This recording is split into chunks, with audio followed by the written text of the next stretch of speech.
गंगा सप्तमी 3 मई को है। मुहूर्त देख लेते हैं।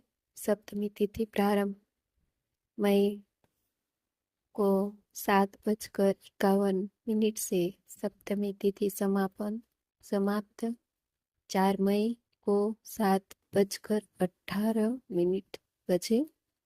गंगा सप्तमी मध्याह्न मुहूर्त 10:58 से 1:38 तक अवधि रहेगी। 2 घंटे और 40 मिनट की पूजा विधि है। गंगा सप्तमी के पावन दिन गंगा नदी में स्नान करना चाहिए।